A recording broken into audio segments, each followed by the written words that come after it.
Welcome to Quantum Leap. I'm your host, Toyin Umesiri, and today we also have a very special guest with me here in studio in downtown Aurora, the second largest city in Illinois. And I want to welcome you, Miss Lisa, to Quantum Leap. Thank you for being here. You're welcome. It's a pleasure, and it's a pleasure to come to Aurora. Awesome. So let me share a little bit about Miss Lisa. Miss Lisa Victoria Waller, also maiden name Anderson, is the president and co-owner of BDG International Inc., located in Elgin, Illinois. BDG International was founded in 1983 by the Anderson family and is a full-service international freight forwarder, U.S. custom broker, FTZ and trade consultant. And BDG is a proud recipient of the President's E Award for Excellence in Exporting from the United States Department of Commerce, Secretary in 2013. In 2007, Ms. Lisa and her partners also opened BDG International in India and Mumbai. So that's really amazing. You shared some of that story with us. Ms. Lisa is appointed member of the Illinois District Export Council, where she serves as Executive Secretary for the IDEC. And also she's the Vice President of the Chicago Customs Broker and Forwarder Association. Welcome again to Aurora. Thank you. I've been looking forward to our conversation because I really want to know, what do you do? Okay, that's a big question. Big question, yes. Well, my daily job is I'm president of BDG International. So as you said, we're international freight forwarder, customs broker. My main job is to lead our team. And our company is a family-owned company, and we're competing against the largest freight forwarders in the world. They have hundreds of thousands of employees, and we're here in Illinois, homegrown, and we have a great staff, and we can compete against the best. And we are one of the best. And by doing that, we have a great team, and we have created that great team through education and being loyal to our employees and creating loyalty back, which offers our clients the ability to have a really great dynamic for consulting and for having true honor and having, that advice that they need to go to places where that might be difficult to make decisions and understand the marketplace overseas. Fantastic. In my mind, I see your work as a backbone support to export development. So for those businesses that want to go international and have questions around the logistics, right? So there's the transaction side of export, there's the financing side of export, there's the negotiation side of export. But in terms of the supply chain infrastructure standpoint, right? How do they know who to go to? For example, the services you offer, because for me, what I've seen is that people don't even know they need this type of service. So why should they come to you first? And in terms of the backbone support that you offer for, companies here in Aurora that may need that support, at what point should they be reaching out to your company? Well, I say it's typical that someone finishes a transaction, they sell a product, they plan to export it overseas, and so they happen to need the service. It's just a need, right? And the transaction happens, and perhaps they continue to do it, and they're stumbling along the way. So the first part is whether you're an experienced exporter or a new exporter, if there's a new lane, a new country that you're getting involved in, a new product that you're involved in, to reach out to a logistics provider or consultant, and we can do that through the ILDEC. So if you don't know where to go and you're creating a new product or you're creating a new service, you go to the ILDEC and you provide them all the details that you're looking at doing, and then they'll open up a lot of those resources and able to customize to your needs. But with that said, it's good. There's two parts. There's understanding the front end. What does that look like? What's the big picture of international logistics? Developing a plan. And then maybe for 6 months or a year, you might not have an export. But it's good to get that plan set in place and have an idea of the questions to ask when you go to sign those contracts, when you go to renegotiate anything. And then, because part of the negotiation of selling the product is who's going to pay for the transportation, right? And part of who's going to pay for the transportation is who's funding. So if you're funding through Exim Bank, they're going to have regulations that you have to comply with. If you're funding through a letter of credit, you have regulations. And if you're funding on your own, well, you have good practices that you need to keep. So in all cases, you need to upfront understand that. So when you're negotiating, you can include that in your contracts. Then on the back end is now at the shipping part.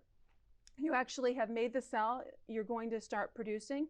It's good to have a preliminary bid so you have understanding of that lane, see if anything's changed in the last year while you were preparing, and work out those kinks. And then when you actually go to ship, to start shipping and solidify the pricing and then start going through the processes. And then the last part would be process improvement. So it's an ever-changing environment in international trade. So it shouldn't just be something, oh, we got a product today, we're going to ship it out. That works because we are very fortunate to have some very good integrated carriers that are shipping our small packages and pouches. So, you know, they make things really easy, right? Which is great. The products are typically low value. They're going to countries that are easy to get to. But what happens when that actually becomes a full container or a large air freight shipment or something high value? Now you start dealing with different types of rules with shipping and customs overseas. So it's really a thing that you have to plan for, and it's something that has to have process improvement. Fantastic. And in the last 3 years with COVID, we've heard a lot about supply chain challenges. From your expertise, what would we say the current landscape? What does it look like today? Well, I give you an example. I go down the street to the dry cleaners. Maybe we had 10 dry cleaners in the city that I live in. 5 of them are gone. Oh, wow. Okay. That's what you should expect in transportation.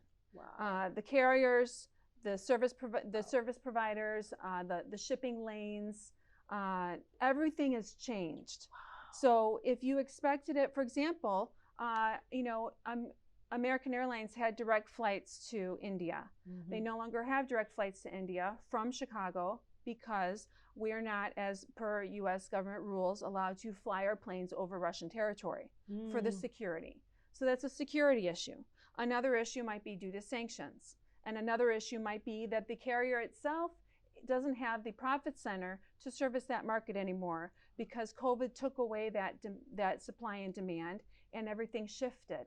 And as everything shifts, now you have new processes in place, new logistics lanes in place. And you have to kind of reinvent that search again. And I'll give you another example that is very similar here domestically is that we all might know that Yellow has gone bankrupt and they closed their doors. There were over 100,000 employees. Well, that covered 10% of our domestic movement of freight and was a huge service provider to Canada. Who's filling that gap now? Well, it's not so easy to absorb 10% into every trucker in the United States to move that cargo. So now there's a lot of disruption domestically. Wow. Our domestic disruption can affect our international trade. So we always have to be looking at both sides of the coin and understanding if we're going to make a promise to our buyer overseas that we're being realistic, we're being honest, and we're providing them a plan on how we're going to solve these problems. Fantastic. So the plan you're talking about, does it happen before the transaction or as the transaction documents are being prepared? This is also a requirement that an exporter needs to consider. Sure. Now we have shipments that are repeat shipments. You know, the buyer's repetitive. You know, that is something that somebody's going to take. You know, tweak the pricing, tweak the service, make sure everything's working well, and hopefully the services aren't changing. Well, let's see if it's a new lane. It's the new lanes that you've been preparing for that you haven't really tested out those routes. And no matter, you know, even if it's $1,000 transaction or it's $1 million transaction, that transaction is very important to the exporter. Yes. And those routes need to be vetted out and solidified. So it's good to plan in advance and then check it again right before you plan on shipping to make sure everything's in place. Wow, that's amazing. So this is fantastic. Hearing Aurora, right? So I'm hearing you say you need to have a plan for your logistics as you start considering to export. And that plan, in of itself, it can evolve based on current lanes, yes, current policies, current costs. Wow. Is that from an exporter standpoint? How do they tap into this kind of knowledge base? If you're new to export and this is something you've never done before, right? we have the IDEC. Do we just come to the IDEC, go to our website if they have any questions around this type of conversation we're Right. having? They start that pilot. It's all about where you're marketing your product to. Okay. And like Sam had said in the earlier session, okay, there's two ways of selling a product overseas. There's one, getting an order because someone found your product online or from marketing, which is great. Then you don't really know the market that you're selling to. You're servicing that company who wants to buy the product. But if you want to be a consistent exporter and grow your export, you want to learn the markets that you're going to sell to. And part of learning those markets is understanding the transportation, right? Understanding logistics. Now, some companies will have a philosophy that they're going to sell the product and they're going to let the buyer overseas pick up at their door, right? Which is what we call an FCA term or an ex-works term. In that case, that's okay, it works. However, you're not really getting to know the economy that you're shipping to. You're not really getting to know the service available. So it doesn't make your company as dynamic as it needs to be to really integrate into that country. Okay. And if you really want to have more than one buyer in a country and you want to have a diversity in that country, you want to start getting to know their culture, what their needs are from a logistics point of view, and what their concerns are, versus than just saying, oh, pick it up at my door, I don't want to be involved in it. I love what you're saying because it goes into short-term exporting versus long-term. Yeah. So in the long term, you want to do more than just shipping. You want to go deeper and finding newer buyers, right? So that you can increase the volume going into that country. But what I've seen is that in the short term, people just want to sell. Right. Well, of course, everybody wants to sell their product, but I think, it's great to sell. But if you want to have an export strategy, now that's something that the ILDEC can offer is amongst our volunteers, there's an individual who might have a process in creating a strategy. You can also get support from the state of Illinois and from the U.S. Export Assistance Center. Wow, this is so good. Thank you so much, because now I'm seeing it as you can start. We want to encourage people to start, learn, grow, but also to start thinking long term, because if you have consistent shipment going to a country, you can easily ramp up volume by building more relationships there. Right. Wow. So, and then go to countries that you might not consider. A lot of people will go to the country that they're most aligned to ethnically, right? Which is great because they understand that culture. But the laws of that country might not be approachable. For example, the United States has about 21 foreign trade agreements, and those foreign trade agreements are with countries to inspire trade, and they've created an easier barrier to get into that country. So they've lowered the barriers of entry.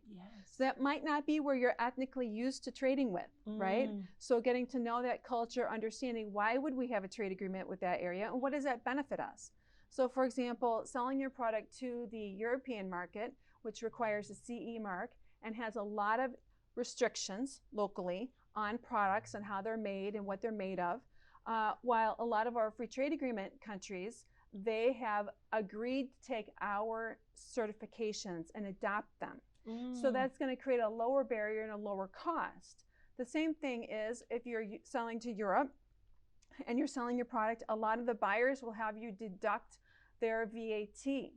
So that, let's say, is between 18 to 24%.